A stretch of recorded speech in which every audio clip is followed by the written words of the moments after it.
how you respond is about you, and how he responds is about him. So that's what you need to look at. Like, you can't do anything about the other person. I can pray for that person. I can hold them accountable. I can set boundaries, but outside of that, there's zero control.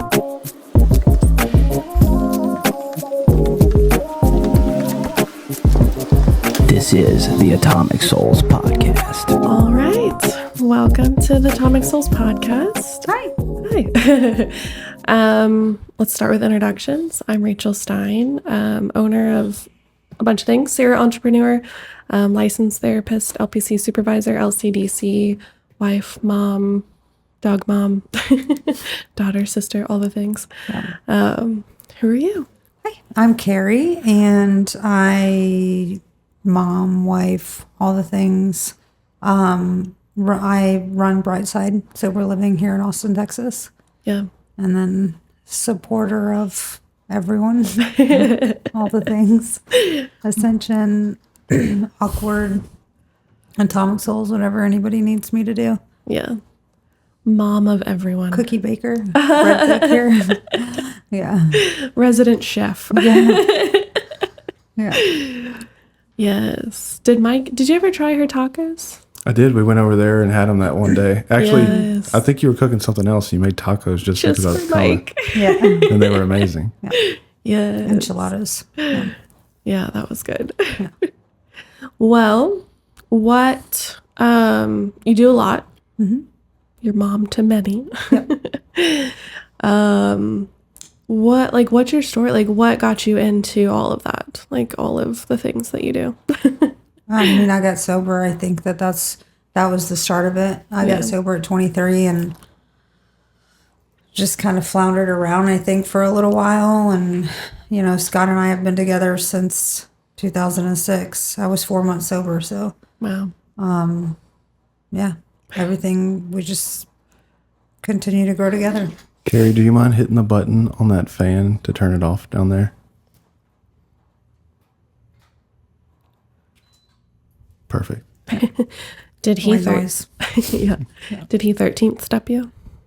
I don't know if you could say that. I don't know if he'd really worked the steps by then. We were both pretty sick. He was like 6 months out of treatment. Okay. A felony treatment. Oh my gosh.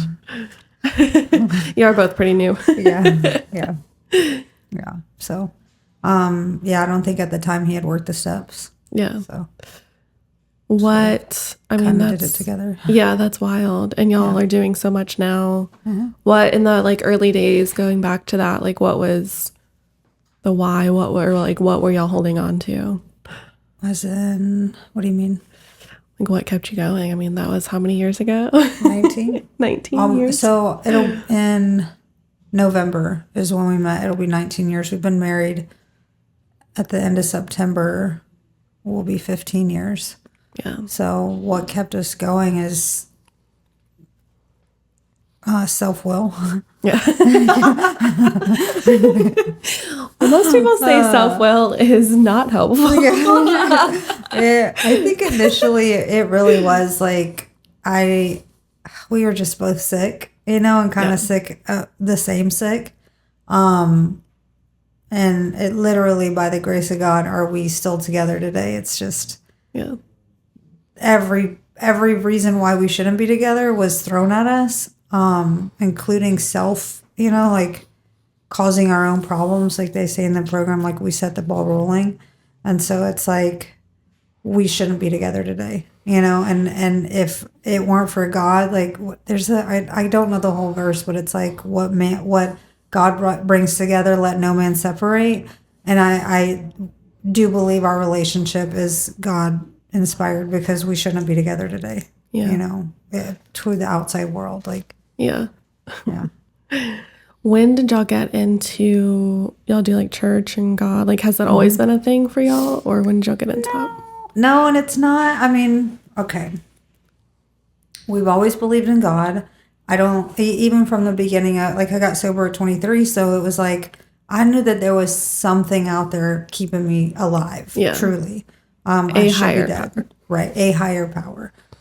And then I kind of had this like resentment towards religion, and I'd kind of grown up. I call it like a holiday Catholic. We'd go on, Christmas and Easter and all that stuff. So, but it's kind of strange. So, always prayed to God, always did that stuff, but I got into bodybuilding, right? Like, so I started watching all these videos, and there was her name is Emily Hayden. I don't know if I'm supposed to say that or not, but she was a bikini competitor, and I just like watching her story. And one day she came out and was like, "I'm Christian," and da da da da. Came out as Christian. Like came out as a Christian, because it's kind of I feel like sometimes, especially then, it's been like 6 or 7 years now. Yeah, like maybe 5 or 6 years. But anyway, I just was kind of, I guess, afraid to say that I was a Christian and that I believed in Jesus. And, it just wasn't very popular back then. Yeah. There's a lot of stigma around it. And I feel like there's a lot of people that lump God, religion, church, politics, all of these things in together. So it can be really, really scary to say I'm a Christian. Yeah. Come out as a Christian if you're coming out as gay or trans. Like, exactly. Yeah, it's definitely scary. It's not, in AA they talk about like wearing your sobriety like a loose cotton dress and not like, your spandex party dress or something. I can't remember how it's said, but it's kind of the same thing, wearing my Christianity is like, I don't know why that made me emotional, but I want people to, see God in me, I want people to, for me, God is love, I like love God first. Right. And if I am loving God first, then I'm loving others too. So that's like, ultimately, that's what I hope, whenever somebody meets me, I know that when you look at me, I don't look like that. I can't tell you. I was like driving down the road and we were stopped at a red light, and some guy was like handing out the flyers, right? Yeah. And he came up and he's like, "You look like the meanest, you know what, in the world." He's like, "But you are the nicest person that I've ever met." I was like, I rolled my window down and I was like, "Hey, blah." And he's like, "You don't look like this person." So, RBF. Oh, yeah, I get that a lot. People are like, "I thought you were judging me," or like, "You were a bitch." And I'm like, I'm just like quiet, and there's a lot going on in my head. And it's not judging you. It's probably judging me. What are they thinking? Yeah.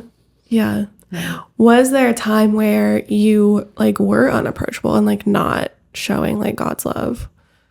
I mean, for sure, before I got sober, and then maybe a little bit into my, like when I first got sober. But I mean, I was 23, you know, and I literally grew up in public with women around me loving me. And so I mean, before, like I call it my past life. Yeah. First life, Yeah. Before sobriety. Mm-hmm. Yeah. BS. Like Jesus. Yes. Before sobriety, after sobriety. Yeah. If you had to describe like what you were like before sobriety, before finding like God, like what was that? What's a peek into that look like? What did Carrie look like? Crazy. Like, I mean, really, my dad used to say that he'd be like, I mean, it's not very nice, and I didn't really put it together until I did get sober. And after I got sober and like lost all my hair and kind of went into mania, excuse me.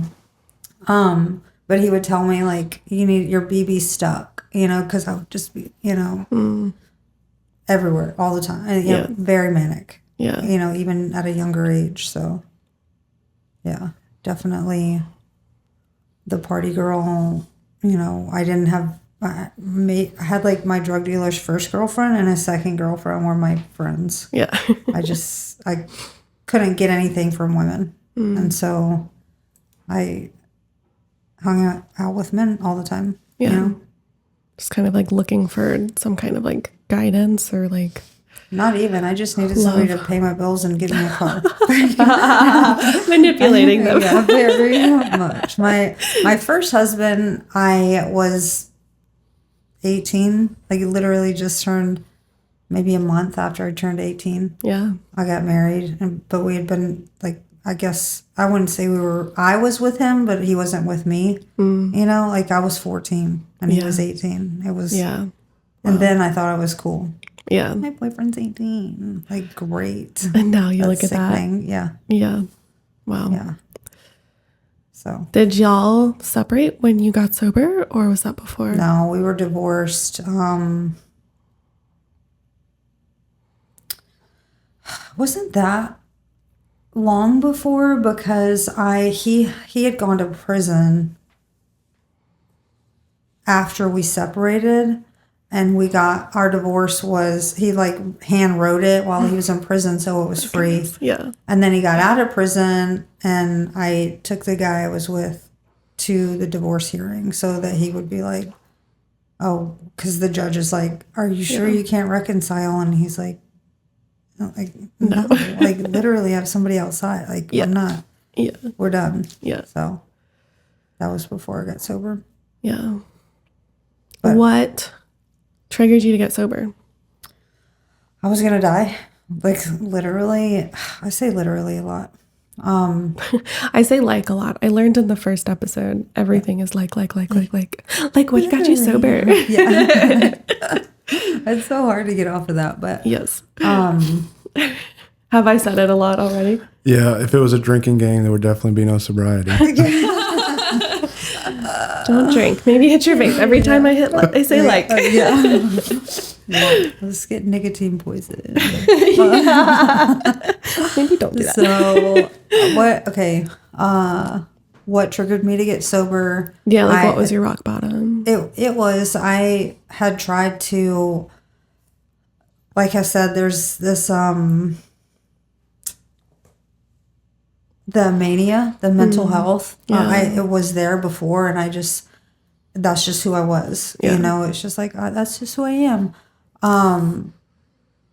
But I was out one night and had been drinking, got in a car accident, all the things, and came home and tried to kill myself. And it was like, when I looked back at it, this moment, like somebody said something to me, and it triggered that depression. And that at both times it was like that. I tried to I cut my wrist the first time I took a bottle of Ambien. And was like, the doctors told my sister, you need to call your parents. She's not going to make it. Yeah. Wow. So, and then I got sober for like 90 days, and my oldest sister let me live with her as long as I went to meetings. And this is like after I had gotten a DWI, went through court, did all the things. That was like, I think before they started pushing going to meetings, and getting your card signed. And so she let me come stay with her, and I stayed sober, not really even sober. It was more just like dry for 90 days. And I was going to meetings, but got a sponsor that looked cool, and it was an hour and a half away. And like cracked the book, I think, one time. And then it was like that moment of like, I started dating somebody, of course. It's classic 90 days. I made amends to my ex-husband and my ex-boyfriend so that I could get my apartment paid for. Wait, you didn't open the book, but you made amends. Yeah, that makes exactly. sense. Just get right to the, like, seems like a really important part, so I'm going to make amends. These two people I hurt the most. Let's see how much more I can. Yeah, it was terrible. But I was dating somebody and showed up at his work. And I was like, man, a Coors Light sounds nice. And then didn't drink that day. The next day, he had a case of Coors Light. Oh, man. Yeah, and I was like, what's wrong with you? I'm an alcoholic. What's wrong with you? But you haven't had a drink in like 3 months. Yeah. You're right. I'm not. Let's do this. And it was like that moment. It was like they say all the time, I took a drink and it took me. Yeah. Like, I had zero power to say no at that moment. Yeah. So I took the drink and finished the case, went to the bar, closed that one down, went to the next one, closed that one down, and within a week I was using. Yeah. So manifested it. Classic. A lot. But I'm grateful for it because I needed that experience to show me, like, no, it's not just because you're young. You know, you're not just having a good time. Like, you cannot not drink another drink. Yeah. Yeah, you cannot control it. You're powerless to drinking and drugs and all of the above. Yeah. Yeah. I find that a lot of people have to go through that. Like, it's really hard for young people to get sober because it's like, oh, I'm missing out on drinking or like hanging out with friends or smoking weed. And they discredit all of the drinking and drugs that they've already done. Yeah. I'm like, you've done a lot. Like, you've done more than most 21-year-olds have done. Right. So 100%. Yeah, there is that. It's hard to get sober young, especially like mid-20s, early 20s especially, I feel like is the time to party. Yeah. So it's really like weird. Did you get stuff like that when you were getting sober where it was like, why are you doing this? Like, what are you doing? Like, you're in your prime. Yeah. And it wasn't necessarily like right when I got sober. It was more, I had been sober a little while, like maybe 2 or 3 years.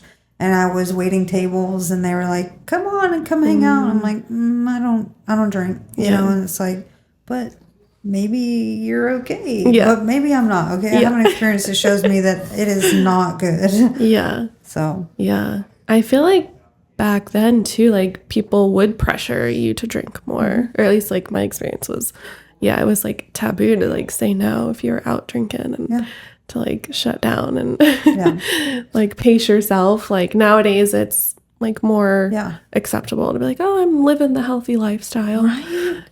Yeah. For sure. I think that the sober lifestyle is more acceptable than it ever has been. Yeah.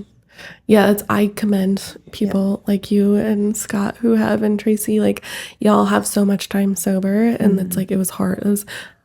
It's hard to get sober in general. Don't discredit that. But I think it was a lot. There was a lot more social pressure to drink and to use, and that it's fine, and that, like alcohol doesn't matter or weed's fine. Right. That's like the new one, weed and ketamine and kratom and nitrous. Like these are all like the new it's fine drugs. Yeah. And that wasn't, even if that had been presented, I was not somebody that wanted to smoke weed. I wanted to be in the clouds as long as I could. Like how high can I possibly get? Yeah, weed's not going to do it for you.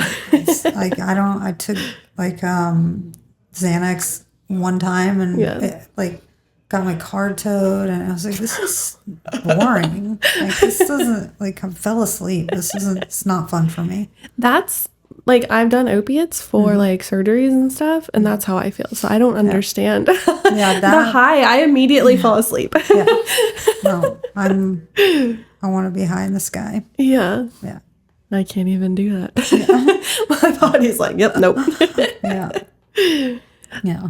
So had a relapse, and then what was next? Like, how long did you go for until you got, you did twice, 2 rounds? I technically don't see it as a relapse because I hadn't done anything. It's like I stayed dry for a while, and you know, the drinking you don't consider a relapse?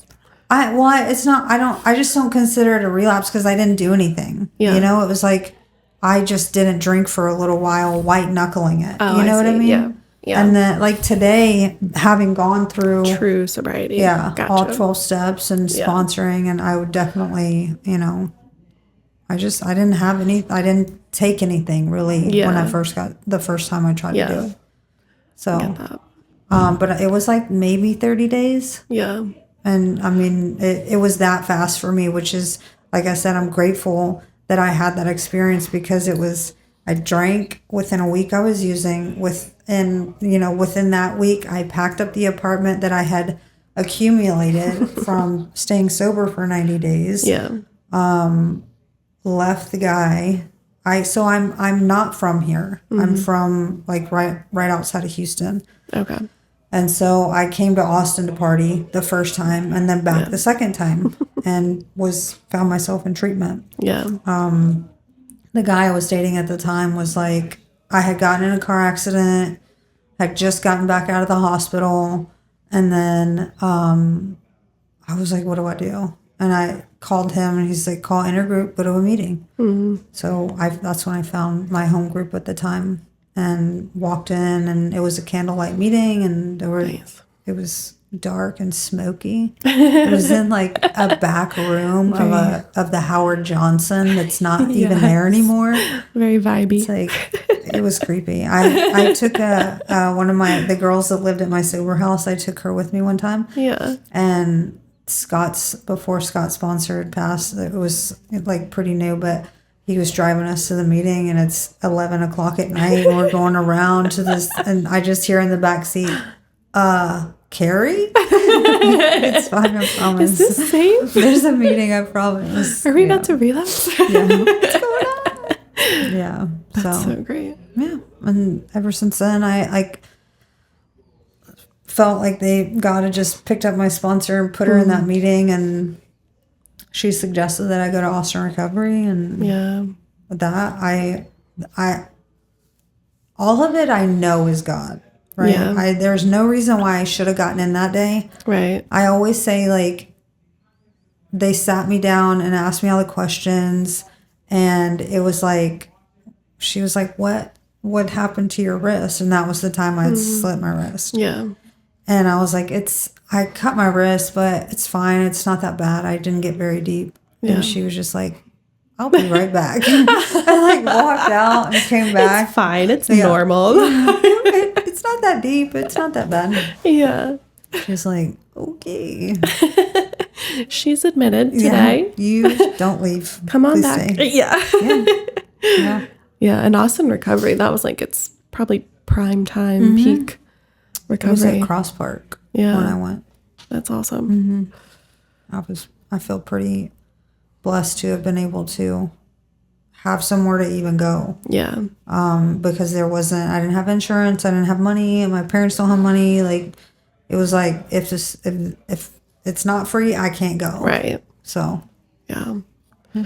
That's awesome. Mm-hmm. And so, Austin Recovery, how long were you in Austin Recovery? Just 28 days. Okay. Yeah. I tried to stay longer, and they're like, we can't find more funding for you. Yeah. So please don't make me leave. You're like, I'm terrified now. Yeah. I wanted to, it was like 4 days in, and I wanted to leave. Yeah. And there was a girl there, and I was like, how did you make 2 weeks? Yeah. And we sat and smoked cigarettes and ended up staying. Yeah. So. It's literally day by day. Mm-hmm. Yeah.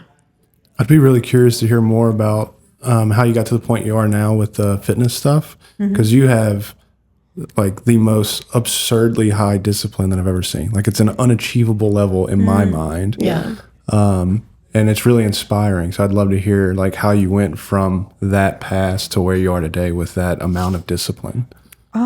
It's funny because I just saw some video where it's like utilizing my addiction gene for something good. Yeah. But I had before. I used to run in like my early 20s. I was in a relationship, and he was getting sober, and so I was like, what am I going to do? So literally was running away from drinking and using. Yeah. And so started running, and I enjoyed it, but I'm older now, and running isn't as good on the joints. Yeah. I do sometimes, but it's not necessary. Yeah. But I think that's what it is. It's just once I get going, and I like it, then I will keep going. It's it's this like the same thing like from getting sober and having some relief and enjoying that life to the same. It's the same with my fitness journey. Is like I hated it at first, but I needed to do something different, right? I had a 5-year-old at the time that I was not going outside to play with. I wasn't, we were watching movies in bed and eating chocolate cake. Yeah. And it really was depression.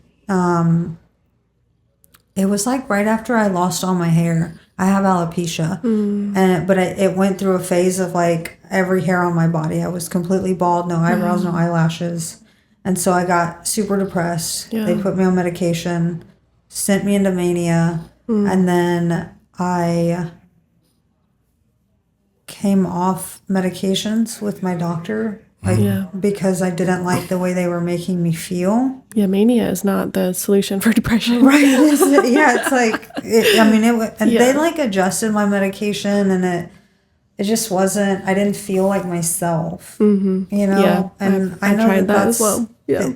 like coming off medication is not for everybody unless you're willing to do the really hard work in changing the way you eat. Yeah. Like I don't eat sugar. Because it will, once I start eating, I don't know how accurate it is, but once I start eating sugar, I don't want to stop. Yeah. And I feel like that fuels the mania. It's like this fuel, caffeine and sugar, I shoots me out into. Are you no caffeine, no sugar? I do coffee, but I did come off of energy drinks.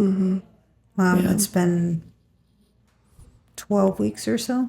Do you think the sobriety background kind of gave you that better perspective to have like such self-awareness of that? So I feel like when you're saying it, I have the same issue with sugar, but I never self-identify that. Right.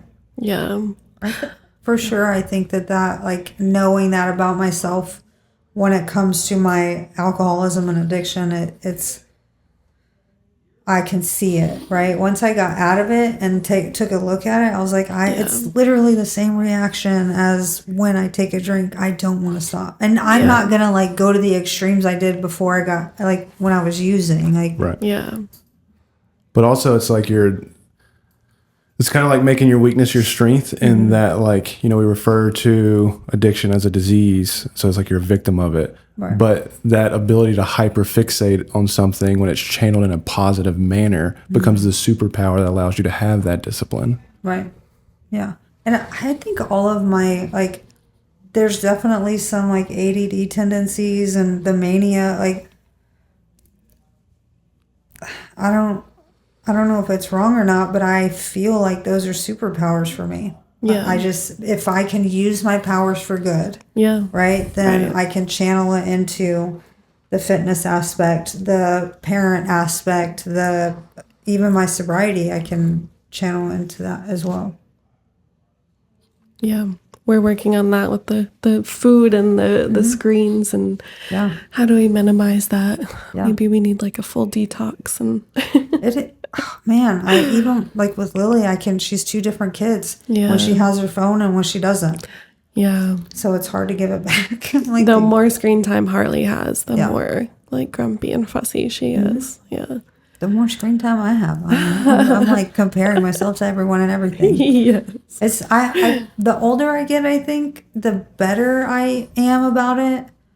It's like, younger years, you're like, comparing yourself to everyone. And as you get older, it's just kind of like, I don't really even care anymore. I don't care what you think. Yeah. I like getting back in, like getting into TikTok because I'm trying to compete, but I got into competitions later in life after I was covered in tattoos. Yeah. But I love it so much. Like challenging myself, working out, like seeing, it's like artwork.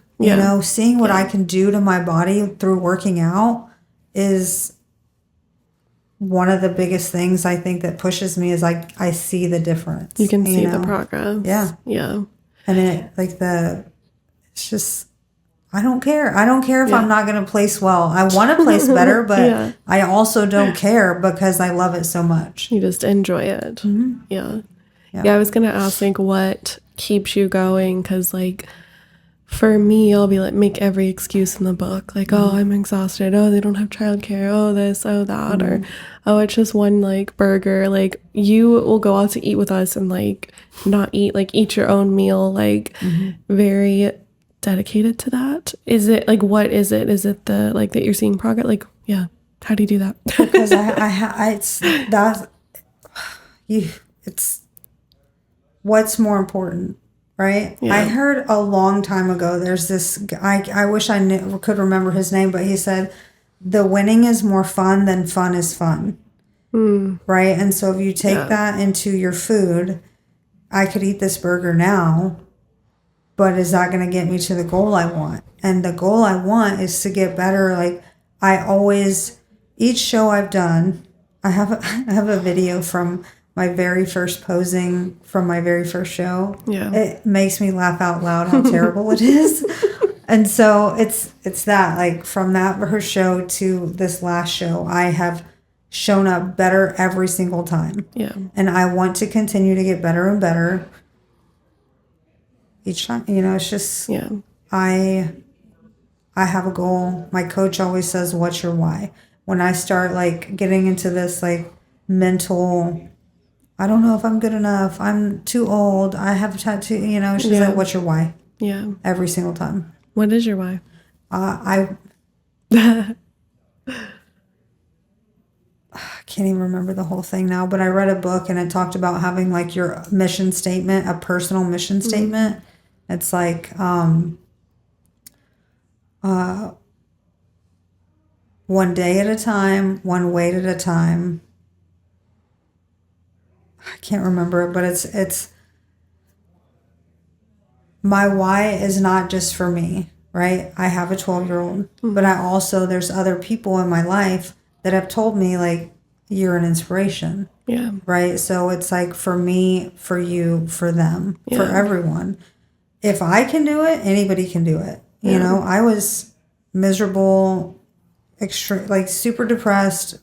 I was about 200 pounds. I'm 5'2". That's, you know, I wasn't happy. I just was, and I don't think that it equates to, like, being overweight equates to not being happy, but I was not doing anything. Yeah. You know, I was miserable. I was in pain. I've had back stuff since I was 17 years old. That's the first time I threw my back out. And my doctors always said, you need to work on your core. You need to have a stronger core. And ever since I started working out, I've had 2 coaches in my, you know, it's been 6 years or so. 2019. That have, my first coach got me from the couch to the stage the first time and to my first pull-up. And that was like my first really big goal. And then this coach has, like, gotten me from that to where I'm at today. And I am stronger. I haven't thrown my back out one time. Yeah. I've hurt it a little bit, but I have not been out. Like, I would be out for, like, 2 or 3 weeks, not being able to get off the couch. I've done that before. I did that a lot. I started pulling my back out before, I think I pulled it out before we got married. It's been a while, and then being pregnant just obliterated my core, and so I get that, and I've been in the gym. I'm kind of in that first phase that you were in, not trying to compete, but trying to, like, not have my back thrown out every 6 months and every month, now being postpartum, and I haven't thrown it out in probably over a year now. It's been really nice. It's crazy, right? Yeah. And it's like, I'm not even doing, like, intense core workout or, like, you know, trying to get fit for a show. Like, I'm just working out so I don't throw my back out. Health. My bar is low. Health is a huge bar, I think. Yeah. Yeah. It's a big deal. Especially when you have a little one. Yeah, you gotta keep up with her. Like, I relate to, like, sitting on the couch and watching TV. It's so much easier than, like, going out and walking. She loves to be outside, so we do, like, try to feed that. Our both of them. Like, Lily is a super active kid. Like, even when she was that little, she would at 2 was, like, walking across balance beams, and I'm like, That's still Harley. super I active. see a lot of Harley and Lily, like similar traits. Yeah. It's like, I always say they're like fire children. And there's like this fine line of like putting the fire out Yeah. and teaching respect. Yeah. You know, I don't want to put that flame out. She's going to run the world. Right. You know, both of them. Yeah. And so how do I teach her how to be kind, loving, respectful without putting that flame out? Control the flame, not put it out. Yeah. Yeah. That's funny. We went and had lunch or something, and I had like tapping, right? Just be repetitive touching, and it's like, I don't know what it is, but it drives me nuts. And so it was like constant. And I was explaining to her like how I used to not be able to control that. Yeah. And it would literally start right here, and it was like a red dragon, and I could feel it coming up and feel it. And I used to have just let it go, right? Yeah. And anyone in my path was going to be hurt. Yeah. And the true, like, I can't think of the word, the word's gone. Testament to being stronger and happier and healthier is being able to keep that, like, I'm struggling with this right now. I feel it coming up. Like, I need a minute. You know, that is the true testament to power and control. Is being able to hold, not unleash on everyone around you. The emotion regulation. Yeah. I think that's awesome that you're teaching her that at such a young age. It's such an impactful age too. Yeah. It's that like middle school age is so so many emotions and scary and horrible. She's doing better than I was at 12, so. Yeah. It's all we can ask for. Yeah, I know. Yeah. She's fun though. Yeah. Is she picking up on like y'all's habits and like your discipline and all of that, or does she find it like, Mom, stop? So sometimes I think she thinks that it's cool to be like, Mom, you know, but I can tell that she likes that I do what I do, and that it's beneficial to her, you know, to see me like go on stage and place last, you know, and get up there and do it again. Just do it. You know? Just continuing to do what I love to do and putting in the hard work. She's trying out for volleyball, you know? And so go in there, be respectful to your coaches, ask what you can do to get better, and practice. Like, don't be a sore loser, because that's not fair to anyone. As long as I do my very best, I've done well. Yeah. So, and I think so. I think it rubs off on her. Yeah. Yeah. Probably is more than you think it is. Yeah. What is everyone like? When she gets older, she'll appreciate it, and that's what I'm waiting for. Yeah. I'm enjoying this time right now, but I'm looking forward to that moment where she's like, "You were right." Yeah. I've heard if you fight with your kid a lot when they're like a teenager, that the relationship on the other side will be like, if you like butt heads a lot because you're trying to like help them be a good individual and like, you know, learn some principles and morals and behaviors. And so I've heard that if you're butting heads as they're a teenager, then the relationship will be stronger as adults because they will turn that corner. Like, oh wow, she really did care about me. Yeah. She cared so much that she was encouraging me to be better. They say that about relationships too. It's like, if your partner's not challenging you, what are they doing? Right? I want you to be a better person. I'm not fighting with you. I'm trying to get you to see a different point of view. Same thing with a kid. All relationships take hard work. Yes. Yeah. How are you and Scott? What do y'all do to keep it? We work our program. We keep it separate. It's Scott and I have gone through like multiple relationships within this relationship. And as long as you're willing, my first sponsor's spouse asked, can you see yourself with him for the rest of your life? And at that time I said no. I was like, absolutely not. It took me longer to like want to really be in the relationship. My grandmother, who is passed now, when she met Scott the first time, she's like, y'all are getting married. And I was like, no, we are not. I'm not what I just didn't want to, you know? And today he's the only person I'm willing to do the hard work for. Yeah. So it's not perfect. It's hard sometimes. But we're both willing to do the hard work for each other and for the relationship.